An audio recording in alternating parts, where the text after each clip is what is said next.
I'm a small town kid born with a big city spirit. I choose to play a lot of awesome roles in life: mom, wife, entrepreneur, CEO, board member, investor, and mentor.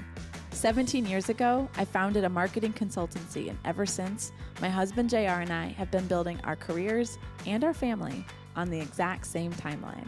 Yep, that means 4 kids, 3 businesses, 2 careers, all building towards one life we love.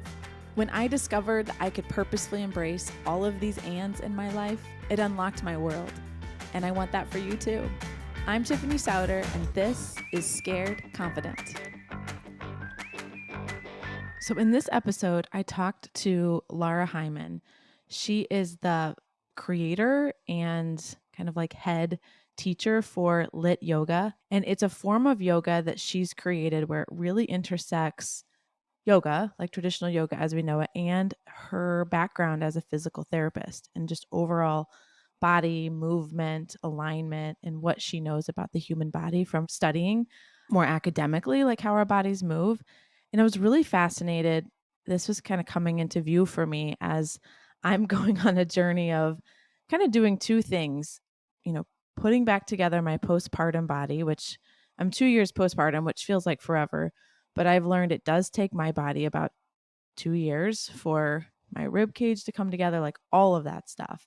So I've been focusing a lot on resistance training, but also thinking about like my aging body and how do I be intentional about flexibility and alignment and just not accepting pain and hurting and tightness to be a part of what my body feels like as I get older. But this is really why I invited Lara onto the podcast. On her website, she says, I am a fearless and unstoppable leader in yoga. And, fear is an attraction word for me at this point in time. And so I wanted to understand kind of how fear has played a role in her journey to here. And she's been on every major news and media outlet.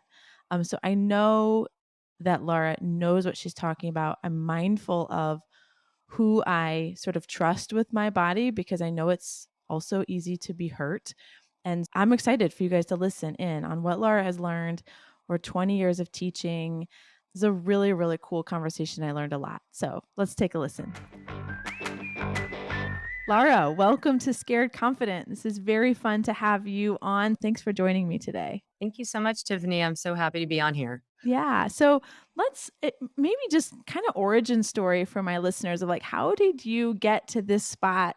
We made the fun connection beforehand that you're in Princeton, New Jersey, actually, where my husband went to school.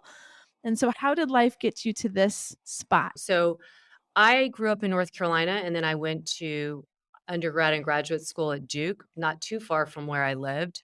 So when I graduated from grad school, I was very determined to leave North Carolina because I felt like that would be important for my own growth and to experience a different area of the country. I did not choose New Jersey. That wasn't like what I pinpointed. I was actually dating a law student who was graduating as well. We'd been dating about a year and a half, and he got a job clerking for a federal judge up here in Trenton, which is about 15 minutes from Princeton. And he asked me to move up here with him. And so I had, aspirations of going to California or Colorado, very outdoorsy. New Jersey, I did not know much about, but as everyone thinks about New Jersey, it's like turnpike and not very pretty. So he said, just come up there with me. And I came up on a beautiful spring day. It was gorgeous, and interviewed for several jobs and found a wonderful inpatient hospital. And yeah, moved up here, and I've actually been here now 27 years. So, it brought me here, but then it also brought me closer to my now husband, and my boyfriend at the time and I are still very, very good friends. We just went up to his house like about a month ago. So I moved up here, and it was the first time I actually lived somewhere where I knew no one, where I um, was as an adult, as a person who has an adult with a job. It was like a lot of new things. And so I just dove into running clubs and meeting people. And that's actually how I found out about yoga, is they offered yoga at one of these running clubs. So this was like 27 years ago. Yoga was still like, I was thinking like you just sit around and meditate, and that was what yoga was. And then I experienced it in a different light, and it really lit something up in me. It made me feel like I did when I used to dance in high school, and kind of how the freedom and the stress release and the connection to body that I felt like with running. And so I wanted to start teaching it because I had already been teaching fitness classes when I was in college. I became a fitness instructor. I taught high impact aerobics, taught funk aerobics and dance, and then I taught spinning and steps, Oh, so fitness. movement's like part of you as a Yeah, person. Yeah. exactly. I've said before, I wrote my college essay about the mind body before I really had ever read anything about mind body, because I knew intuitively how clear and calm and connected and capable I felt with regular movement, whether it was dance or running or playing sports with my three brothers or in the fitness world. I just loved movement. I felt it was like this expression of spirit. And I feel it really has. Since the very early days of civilization, we have expressed ourselves with music and with movement, and that has brought community and it has brought joy, and it's like a true release and expression of the spirit. So yeah, movement was never something that was a second thought. It was always in my cellular DNA, I believe. And I've been lucky that way. And I often say, I'm about to be 53, and I'll say, when people are like, "I can't move like you," and I say, "I've just not had as much time where I wasn't as balanced because I've just had more consistency." And you can get that at any time. So that's something I preach a lot, is it's never too late to move better and to feel better. So let's dig into those. I think there's some interesting topics here, Lara. Let's start with consistency because you said this has been a priority through many different stages in your life. You moved to, New Jersey as a single person, then you were married. I know you have 2 kids.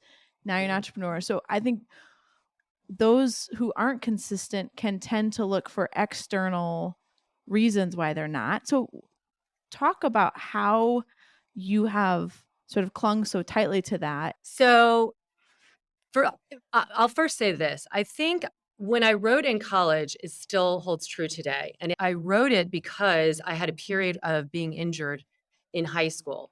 And I remember I had severely sprained my ankle and I was in a boot and not able to dance or move. And I just remember feeling so low.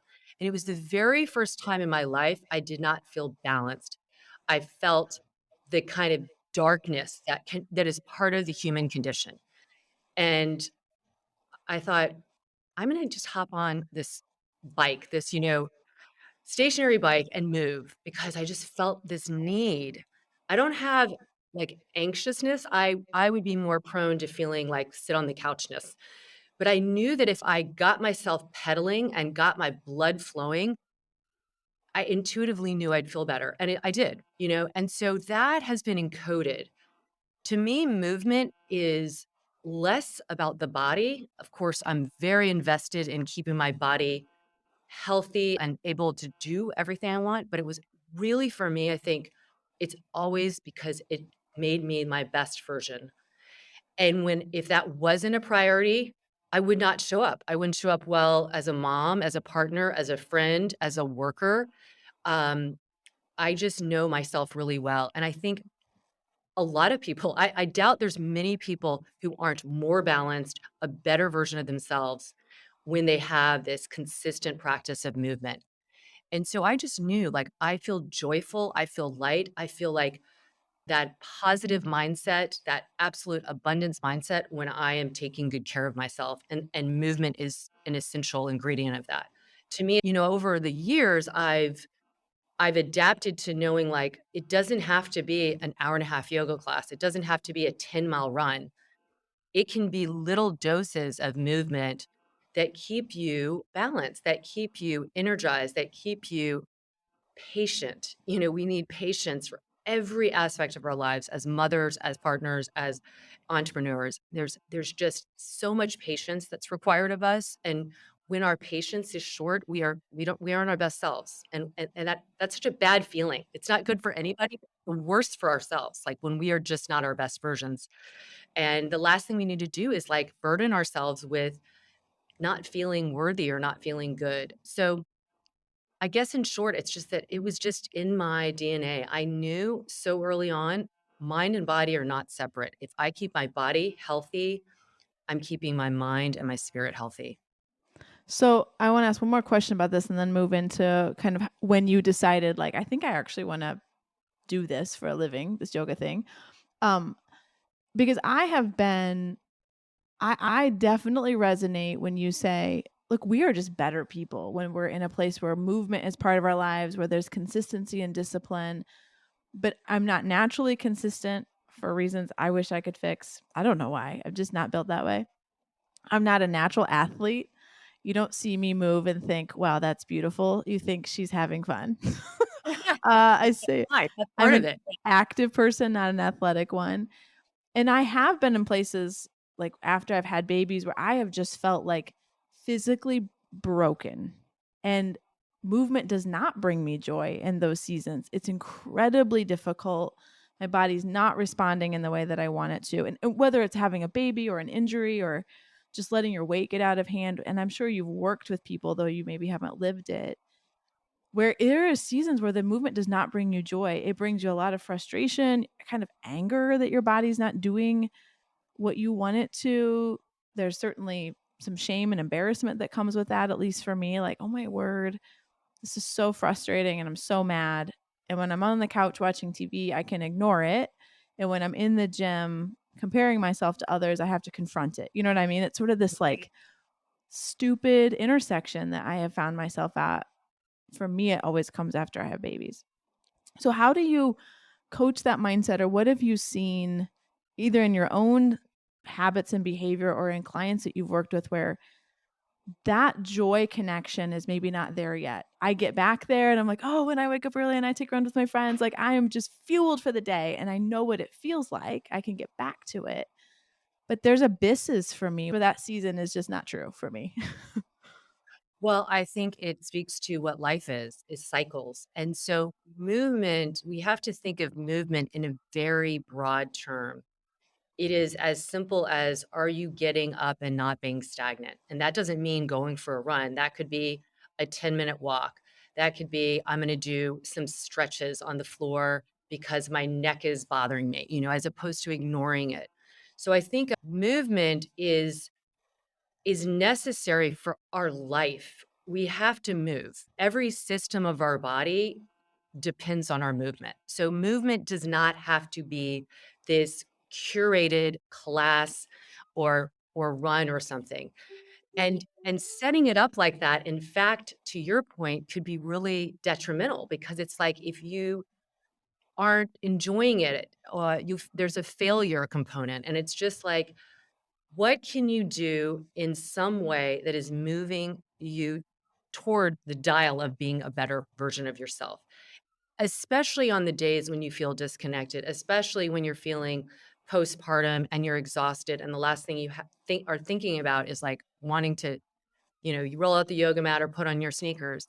Maybe then it's taking 10 minutes and just connecting to yourself. In our LYT Yoga, we do this reset, and I'll tell people that's all you have to do, 10 or 15 minutes. Most people then wanna do more because it's like it's entry and a reestablishment of getting your bones in alignment, getting your muscles activated. But, the other thing is when you talk about anger, like, I don't think that's necessarily a bad thing because emotion is energy in motion. So when energy is stagnant and we hold it, it's going to come out in various ways. So actually, the movement is an invitation for maybe some of those harbored feelings that you didn't even realize were identified as anger are coming out, and I don't look at that as like a bad thing. I'm just like, Mhm. observe it, it's just maybe there's something you need to release. Maybe you've been really hard on yourself and you're putting yourself in a position to actually feel like how hard you've been, and you're pointing it to the fact that you're working out or whatever you're doing and you're not feeling good in it, but it's actually probably deeper than that. So I think movement is an invitation to explore how you're feeling, how you could feel better, how maybe you haven't felt that great and you're not there yet, but it's not like stuck on you. You can move through it. Mhm. Now, some people really like I think for you, you're probably somebody who is very task oriented, and to do movement while you have other things on your to-do list So for you, you're going to have to think like, what is really, I know my nervous system well, and I'm not going to be able to be like really enjoying this movement part of my day unless I get these other things done. So I think we have to know ourselves well. How do we negotiate? How do we fit it in and prioritize it? If you're prioritizing it over spending an extra 10 minutes with your kids, that's okay because you are going to be better for your kids when you are better for yourself. If it's like you can't get your mind in it because you've got 5 things to do for work, then maybe allow yourself to do those things and then say, "I'm gonna put a pin on this, and I'm gonna take some time for myself because this will always be here." And that's what we know in business.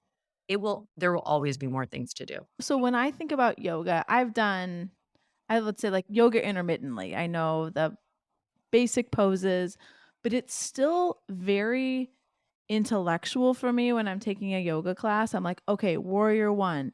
Okay, my toe, this, like downward dog. And in this like flow state connection between just feeling movement and having this like, to me, what you describe is like this just consciousness of your body. I've never experienced that. So, first of all, yoga might not be for everybody, but what I have done is I've taken what I loved of yoga and saw that there were things that didn't carry over into daily life that I feel like if we wanna max out on our efficiency, I wanna be educating my body and my breath and my awareness, my ability to focus Mhm. on the mat so that I do that in life. If I just come and show up and do stuff and then I feel better, but then it's not translating, to me, that's not as effective. And so that's where I really created LYT because I felt that yoga was a bit performative. You know, somebody tells you to do the poses, you do them. They might even tell you, like, hey, just flow and don't worry about things. And to me, I'm like, people need guidance. Like, we're living in these bodies that we have not been fully introduced to, Mhm. and how to care for them, how to stabilize, where to mobilize. So it's not just like you're just going the path of least resistance, which is what many people do.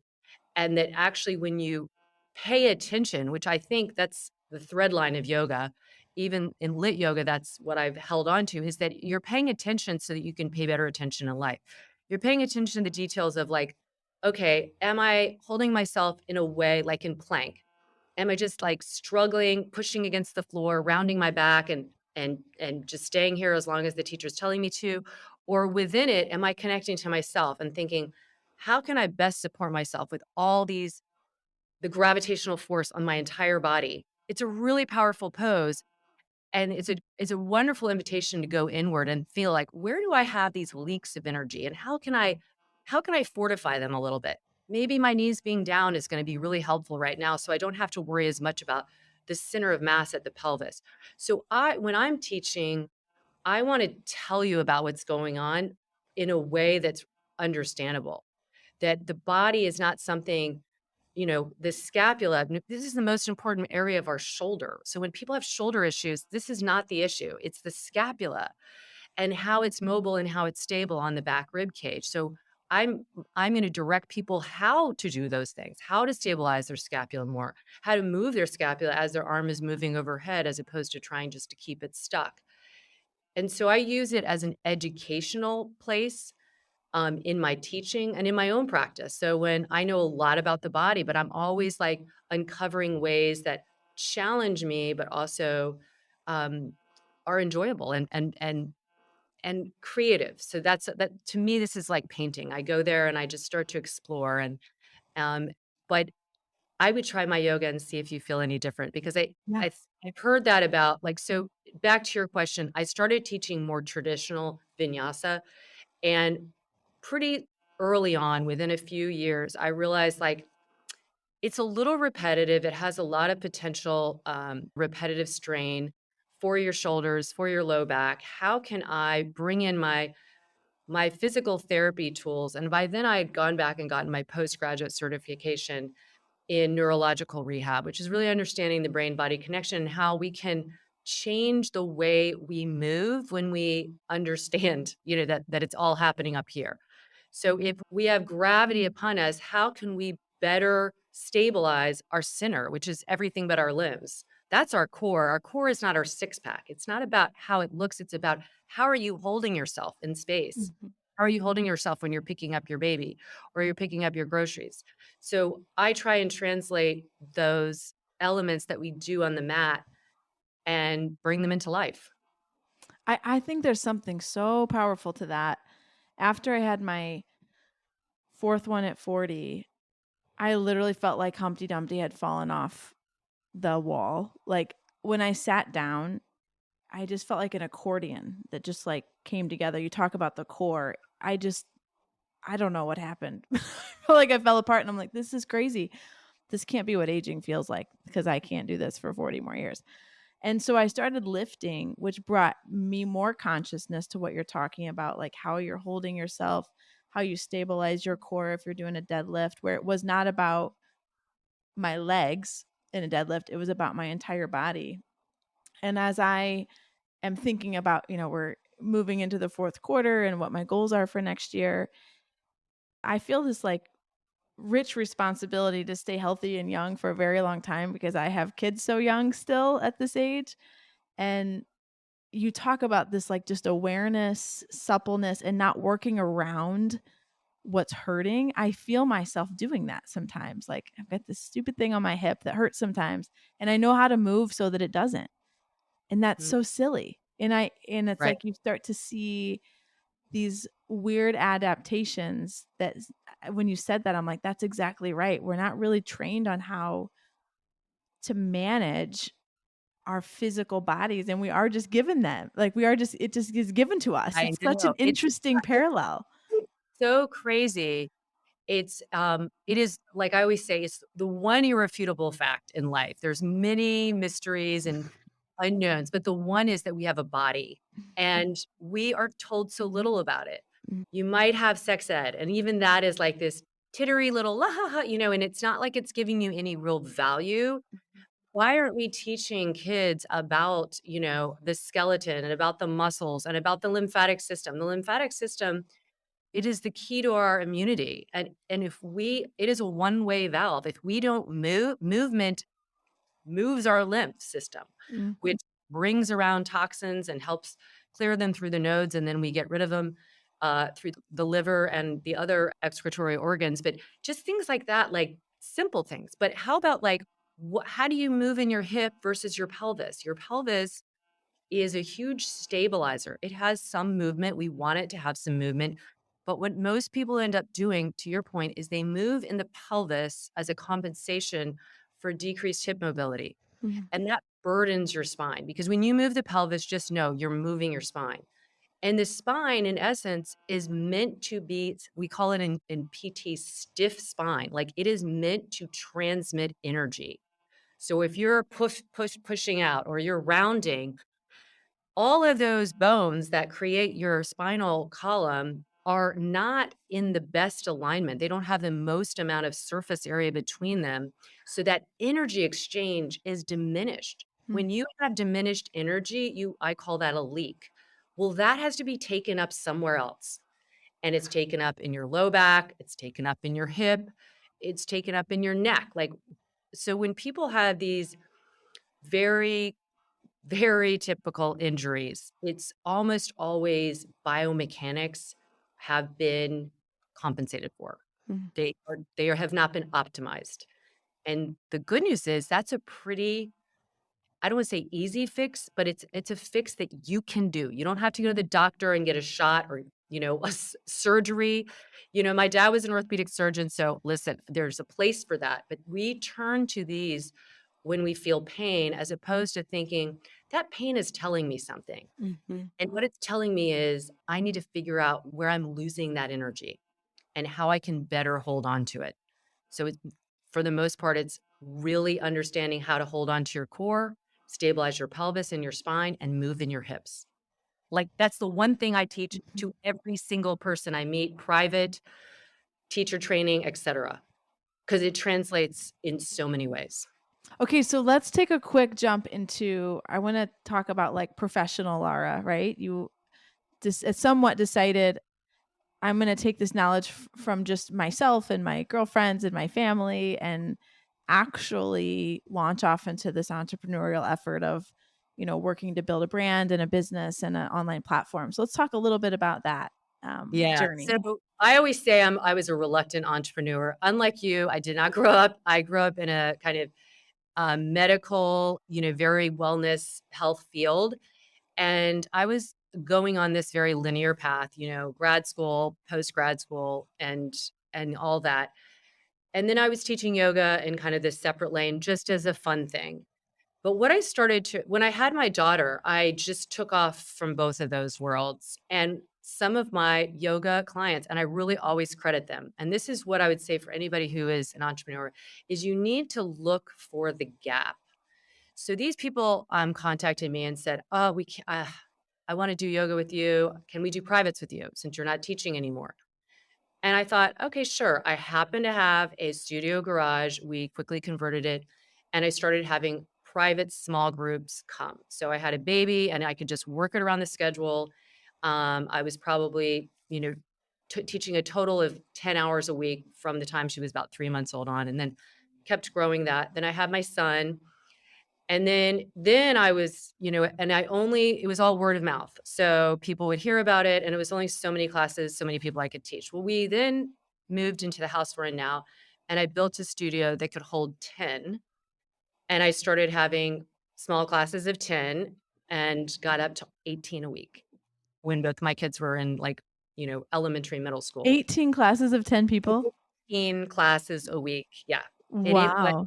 it's a great business model because it was like making bank, but so this goes back to it's not all about the money. Like if I continue that, that's like no overhead, no worries. I could cancel a class, I had people on wait lists, but what I saw was there is a need. Mhm. People are clamoring to get in here because I'm educating them, and that's missing in a lot of yoga classes. And the way I was teaching was very, very different. At the time, yoga was very purist. There was no incorporating functional movement of any kind. And so it was a little bit weird. Some people would call it not yoga. And to me, it's like, if you're a better person, like it's It's your yoga.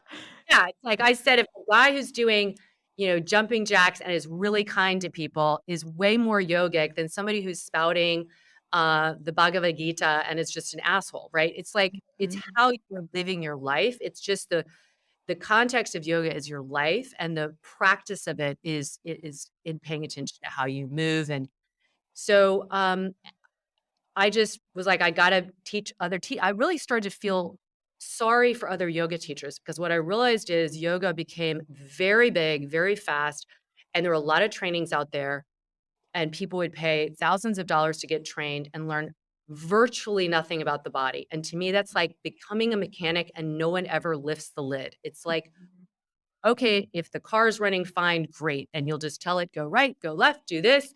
But if something were to be squeaky or whatever, like you're just not equipped. And I thought that's so unfair. People aren't enjoying yoga because these yoga teachers are not teaching them. And so I decided to create a teacher training. And then I was like, well, then I needed a studio. So it just kind of like snowballed. Like I I just saw the need. It was so obvious and I created it. And then the studio grew and I moved into a bigger space. So I had it for 9 years. I will tell you as a business person, I knew nothing. I knew nothing. So what my recommendations are to anybody is I asked a lot of questions. I never felt dumb because I wasn't educated about this. So I am not going to pretend like I know. I've got to learn how to balance a spreadsheet. I need to know how to have a budget. I need to know how to market. I had only had organic marketing for the first year and a half of my public studio. And I had people come to me and they said, "I feel compelled to help you. Would you let me?" And I was like, "Okay, yeah, because I don't know anything about this." So I ask a lot of questions. I was really clear on things I did not want to do that would suck my energy, that I would take me 10 times longer than someone else, and I would hire somebody for that. Um, and then was starting to teach outside of New Jersey.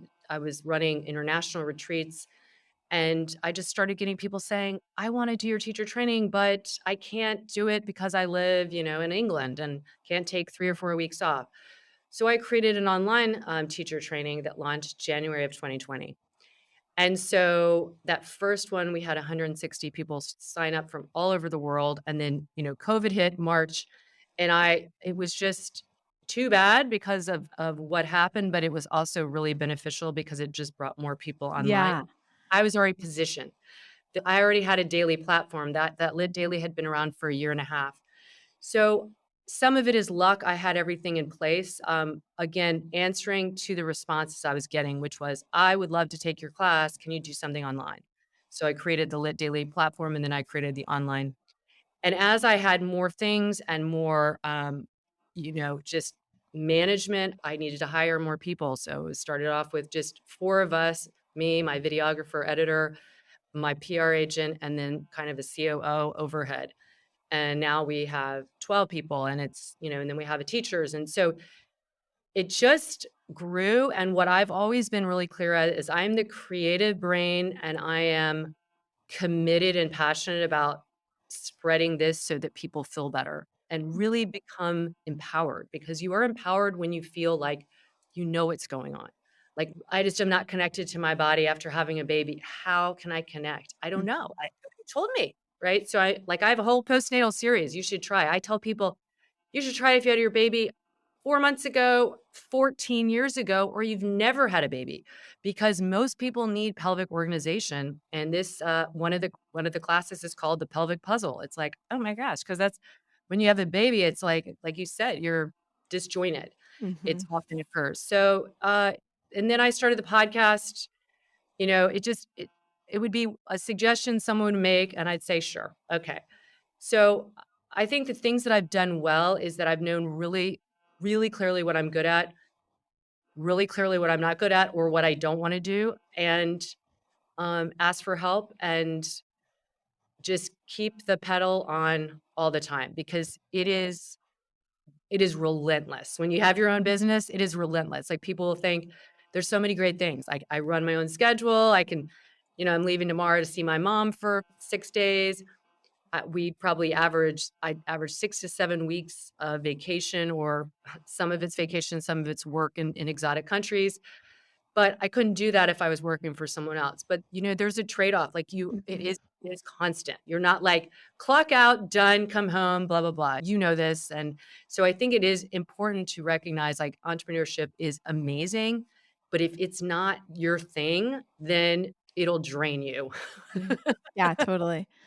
So on Scare Confident, we talk a lot about fear. Were there any seasons in there, Lara, where fear you felt it get a hold of you or try to distract you, confuse you, tell you you couldn't do this? Was that part of your journey or not really?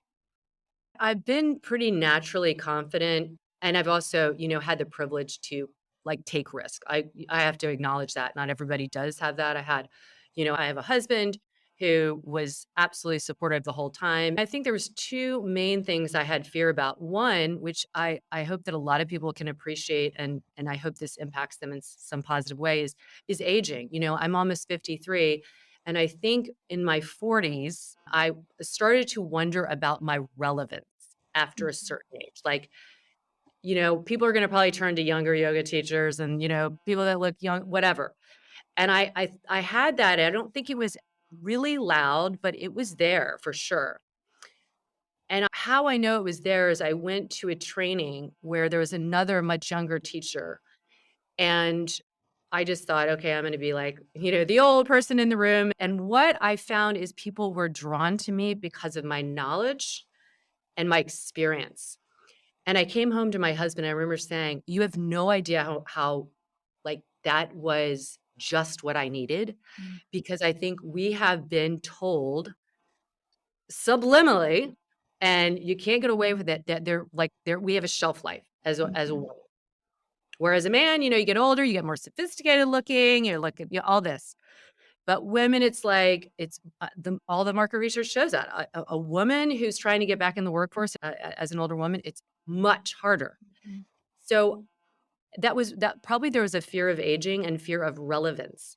And now I see actually the age is my biggest asset because of my knowledge, because of my experience and being able to speak from that. And also I think it as in your younger years, I think there's kind of like this is the way. And as you get older, you realize there's different ways. I think we're just a little bit more hopefully open in that way.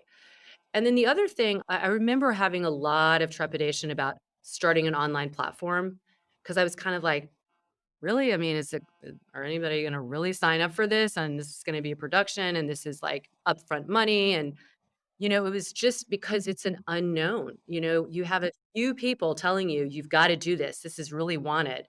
But there's no, like, other data to support it, and so there is a little bit of a leap of faith, and I think you're gonna counter that in any entrepreneurship. At some point, you're not gonna have data, you're just gonna have your gut and your heart, and they had to align. They were not aligned at first. I was like, "I'm not sure I wanna do this," but I had a younger, really very clear and persuasive marketing person who said, "You were born to do this." And literally when she said that, I was like, "Okay, that's probably all I needed is one person Mhm. without reserve just saying, 'You were born to do this.' Like, do it." And those are the 2 kind of fear moments I remember that didn't stop me, but definitely kind of tested, and I think we're gonna have that. Those are really powerful, Lara. One of the things that I taught when I talk about fear is say one antidote is to find someone who says what you're afraid of isn't real because fear is trying to create a false narrative for us oftentimes. And so, but what you chose to do was believe it was true. And when Mhm. you're really underneath the weight of fear, fear sometimes just can't even get you to a place where you can believe when that young woman spoke into your life and said, "You were born for this, Lara," that you're like, "I'm going to believe it's true. I'm going Yeah. to believe it. I'm going to own it. And I'm going to step into it as if it's true. Even though I don't know yet if it is, I'm going Mhm. to allow myself to experience it to see." And it's such, I think, a powerful tool when we're able to put ourselves in the presence of other people, when we're able to speak it out loud, to say, "I feel this. Is it true? Or is it just my head that's trying to create confusion?" So those are both really, really relevant. This age thing, I've started to pay attention to too. There is something about flipping 40, I think, where you're like, I'm no longer the youngest person in the room ever. Um, and it's funny. And I anchor on things like J Lo did the Super Bowl in her 50s. It's like those are things that say, like, no, I'm not Jennifer Lopez, but this ability to stay relevant when you start to realize I'm so much more helpful now. I have so much more context for the thing that I've chosen a lifetime to learn. And Exactly. how do I step into that with a lot of confidence so that, like what you're saying, like, how do I exponentially help people? The first 15, 20 years really is about learning. Mhm. And then next is about, like, how do I export? How do I share? How do I teach? How do I transfer? How do I make impact? I really feel that starting at this stage in my life too. And I hear that coming through in your story. Yeah, I kind of liken it to, like, Instagram, how when I first got on it, I was like, "What is this?" It feels like it's really performative, showy, and I'm not gonna fit in here. And sure enough, what happened over the years is the curated, beautiful stuff has become a lot less palatable to people. They want realness, and I think that's what we sometimes perceive to be true is not. And at the end of the day, I think people want wisdom, they want realness, and maybe something really beautiful will catch your eye, but it's like, what is going to hold you? And like, what are you going to trust? And as a service, as a product. And I think for a lot of people, especially in this type of industry, it's less about like, are you young and looking like a Victoria's Secret model, and that's the reason I wanna look like her, or actually, I wanna move in the way that she seems to move that seems very joyful and free. So I think we have to trust that we have many tools that are not defined by some of these external factors that we have kind of maybe over glorified over the years. Well, Lara, I appreciate your leadership in that. I've dabbled in yoga, and I really do feel like this is the next stretch of my own physical journey, is understanding movement in my body better. Mine has always worked for me. I like roll out of bed and do my day and then come sleep. And so I think I'm a classic example of I've ran the car hard, you know what I mean? But I've not Yeah. totally known how it worked underneath. So since we're just so deep in this, if people are like, okay, I'm tired of back pain, I'm tired of dealing with what you're talking about, tell them how they go find what you're doing, and just like kind of a quick overview of how does it work. If they're Yeah. like, I want to fix these things in me. I believe you, Lara. You're right. Where do they go and how does it work? We have an online platform. It's called LYT Daily. LYT stands for Lara's Yoga Technique, but it's really meant to summon through this acronym this feeling of feeling more lit up in your body, more lit up in your energy and your spirit. You go there, we have like very if you sign up, you will get emails. It's called our LYT Launchpad that will walk you through a beginner version, an intermediate version, and advanced version. But we have over 600 classes on there. Many PT physical therapists like myself are on there. Everyone that's on there has been trained by me. So Mhm. even if they're not a PT, they almost seem like they're a PT. So yeah, check that out on LYT Daily. So it's LYT. Yeah, LYT LYT. daily. Yeah, LYT. LYT. Yeah. awesome.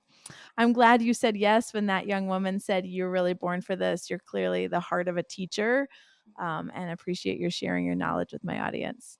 Oh, thank you so much, Tiffany. Well, I'm really grateful to be here. And I'm really all about celebrating women. I love men too, but women, we need to celebrate each other because, like, we are so powerful when we're united. Awesome. Thank you. Thanks for coming on.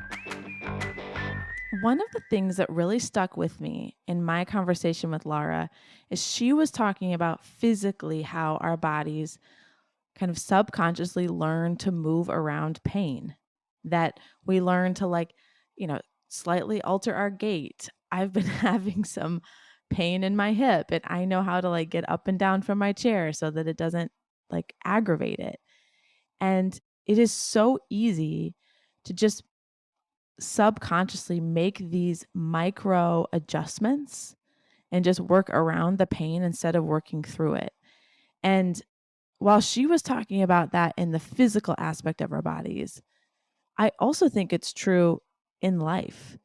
It is like, to me, I was like, oh my word, this is like a massive life lesson that we can choose to deal with what is a tiny little like beginning of pain and deal with it and make it go away and like do some work to strengthen. We'll talk about in the physical sense the muscle, or in the fit, or in the relational sense the relationship. But it is easier, quote unquote, to just drive around it slightly because it's not that big of a deal, until it gets a little bit bigger and it gets a little bit bigger and it gets a little bit bigger and it gets a little bigger, and suddenly it becomes this great big thing that has to be a major initiative in your life. Getting healthy, getting more flexible, or in relationships, ending up in counseling or having to do like a bunch of work to repair it, instead of dealing with that tiny twinge of pain at the very beginning.